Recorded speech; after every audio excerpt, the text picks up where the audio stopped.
Welcome to Moshito Music Conference concert held at the SABC M1 Studios. I am your host, Farah_season, and our podcast is powered by Born Beautiful TV, Buta Worldwide, and Soweto Media Movement. I am your host, who always does the most, Farah_season, and I am here with an esteemed guest, Mr. Nick. Hi, sir. How do you do? Hi, Zuko. Nice to be here. How are you doing? I am awesome, sir. Good. How's the weather? It's hot outside, man. Especially is. if you're wearing a black shirt like me. True. But I will be wearing green on the weekend, not black. All right. So, Mr. Nick, for those who do not know who you are, a brief summary, sir. Okay, well, my interest in music started with me bashing my mother's cake tins with wooden hangers when I was 8 years old. So I'm a drummer, have been as long as I can remember, and as I said, I will go to my grave with a pair of drumsticks in my hand. I'm also a composer of lyrics. I was in a band called the Helicopters, which was quite successful back in the day, and I learned in that band, even though I was a qualified lawyer and advocate of the High Court and a guy who got the prize in copyright law and contract law at university, I learned in a hurry that I knew nothing about the music industry. You don't learn that stuff at any traditional university. So we were a fairly successful band, but as I said at the Moshito conference, we got hugely successful, but there was no money.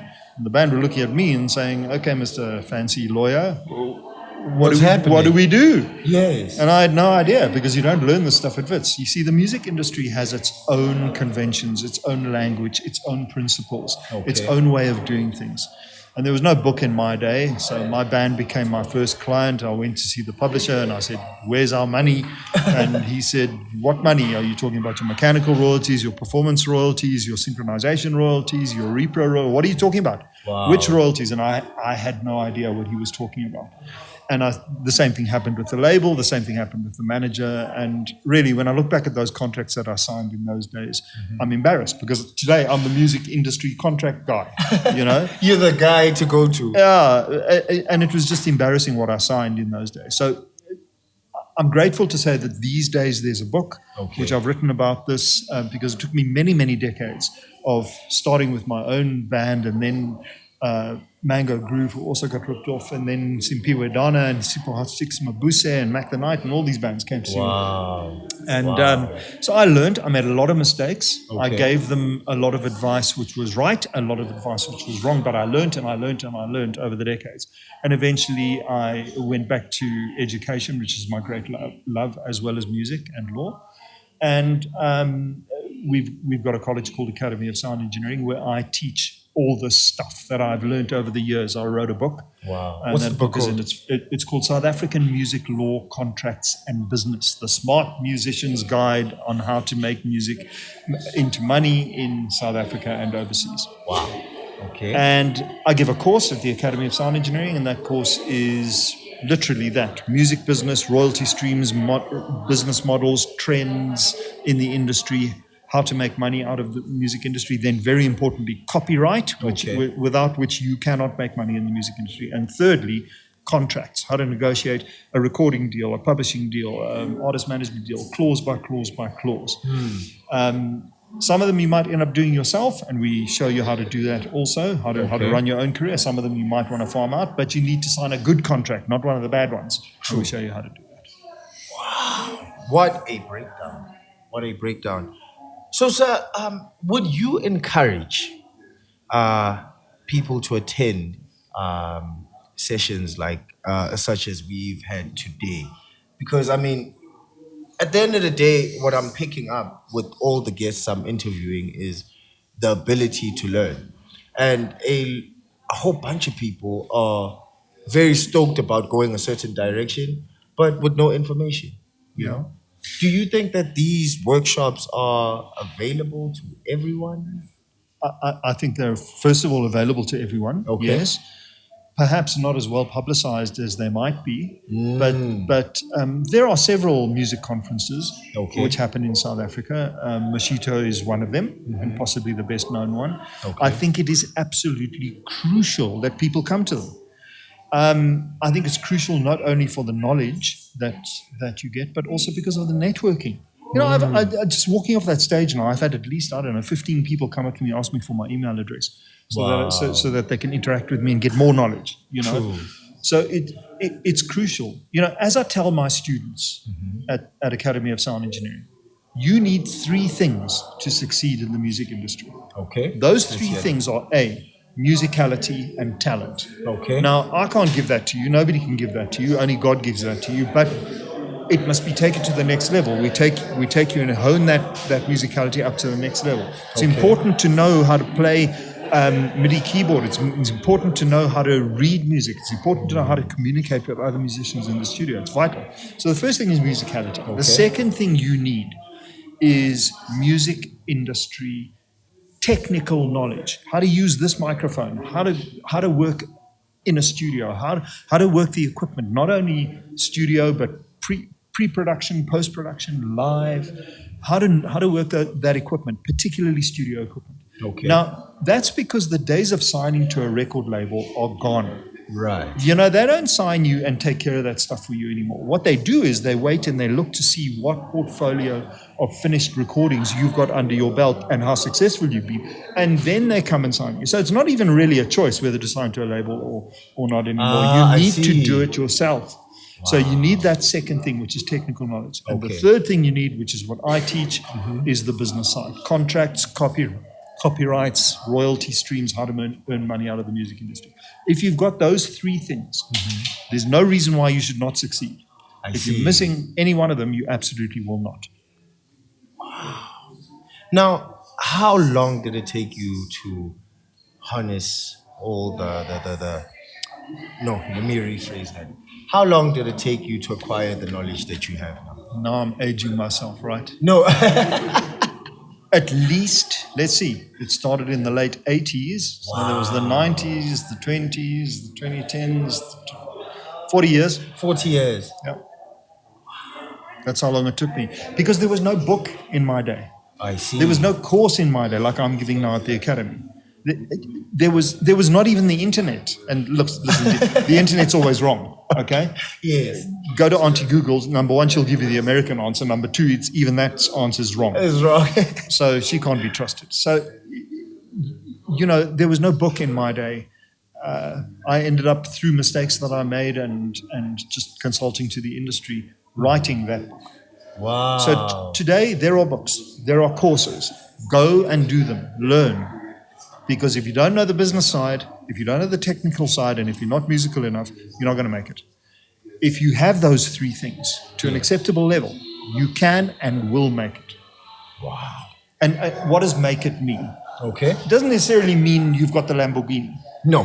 What it does mean is that you're earning a decent living. Okay. You've got family that you're feeding. You've got food on the table. You've got a roof over your head, and you're living an okay life out of music. Wow. That's the goal. Wow. And thank you for defining that, because, I mean, at times we kind of get that all blurred up, you know? We kind of define success as the Lamborghini or the Porsche, but it's actually work, just like any other work. Yeah? Success is actually respect. That's what success is. People respect you in the industry when they sit across that table with you, because you know the difference between the copyright in the sound recording, the copyright in the musical work, the copyright in the literary work, and the cinematograph film, which is your music videos. Because you know that language. Okay. When they sit across the table from you, because you know what you're talking about, they respect you.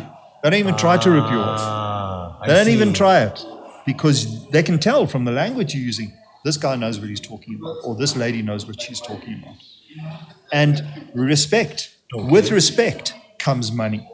It just flows naturally, because people don't rip you off. People don't take your copyrights. They don't steal them. People won't use your copyrights without paying you.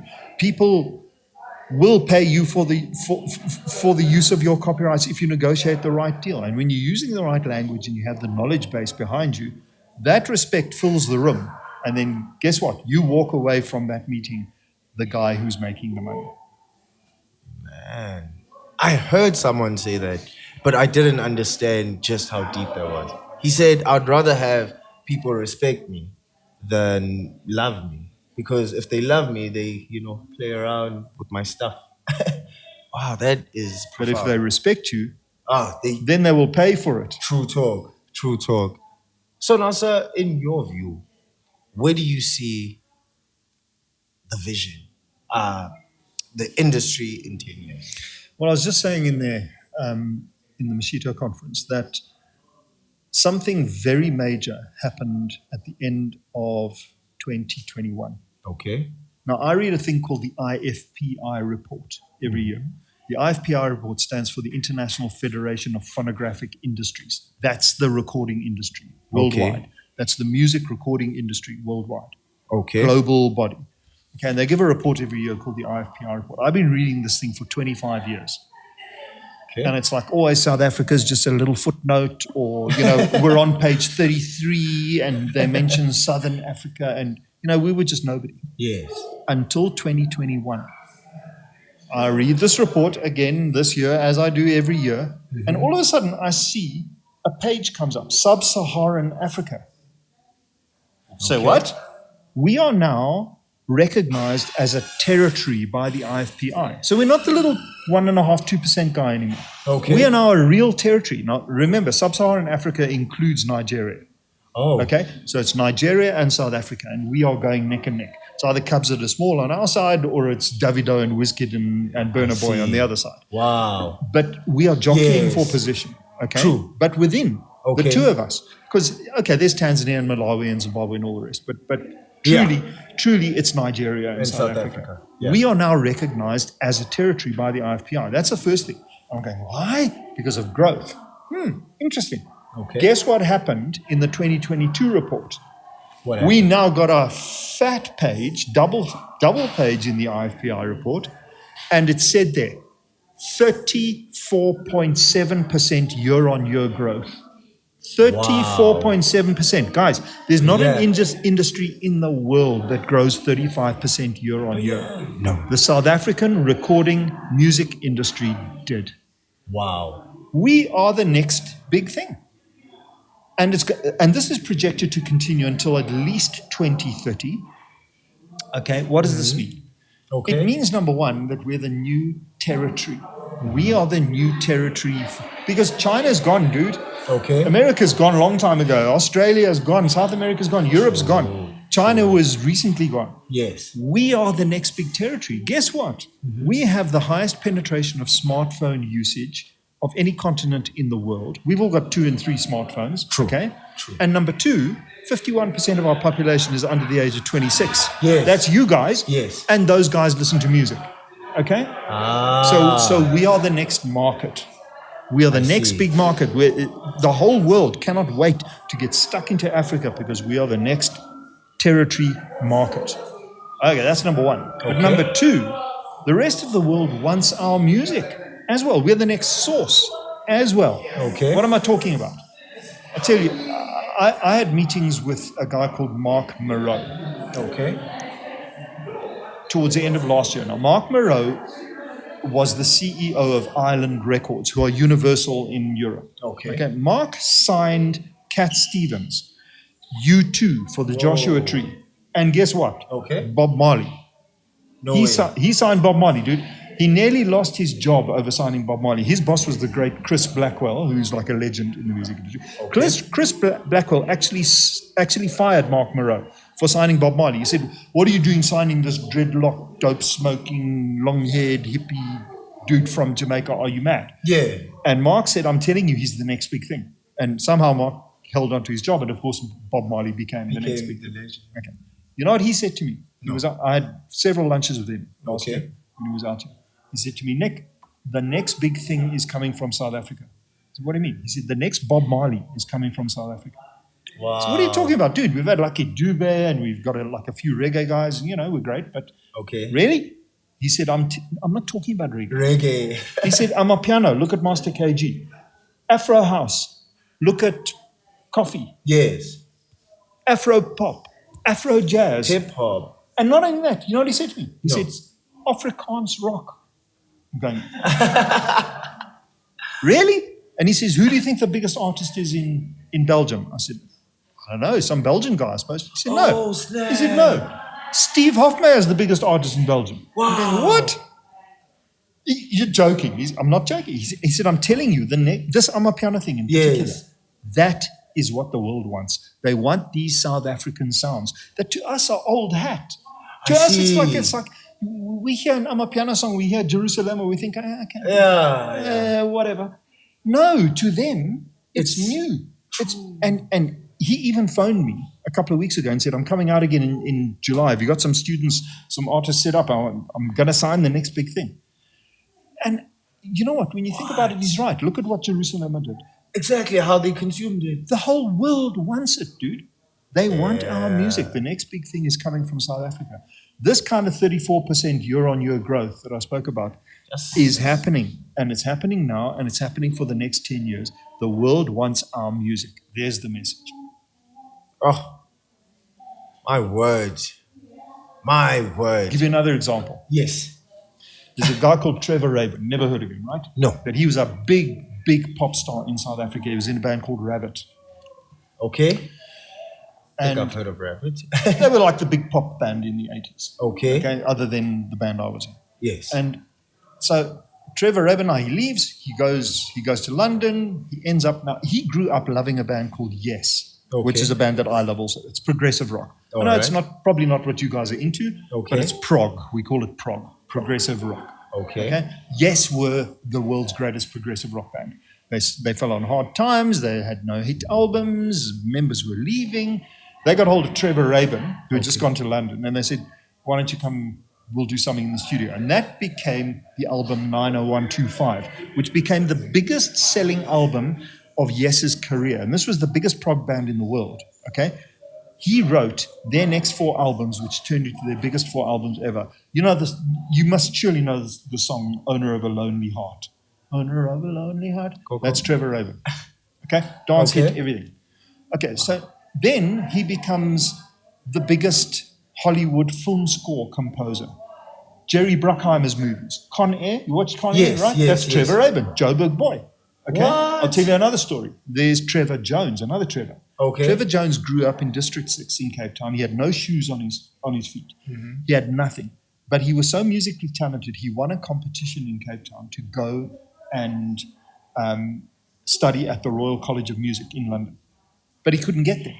So you know what he did? He stowed away on a ship at Cape Town Harbour, landed at Plymouth Harbour in the UK. They caught him as a stowaway. They took all his bags and they threw them into the water. What? Now he didn't even have shoes on his feet. He walked from Plymouth to London, found the Royal College of Music, and guess what? Today he's Mississippi Burning, Notting Hill, The Sins of the Father, The Good Wife, all those Ridley Scott movies. Trevor Jones, Cape Town boy. Now if these guys can do it, why can't we? Why can't you? Whoever's watching this. True. Why can't you? True. The world wants our music. Well, folks, I do not even want to add. Mr. Nick, thank you very much for your time, sir. Welcome, dude. And folks, stay tuned. More interviews underway.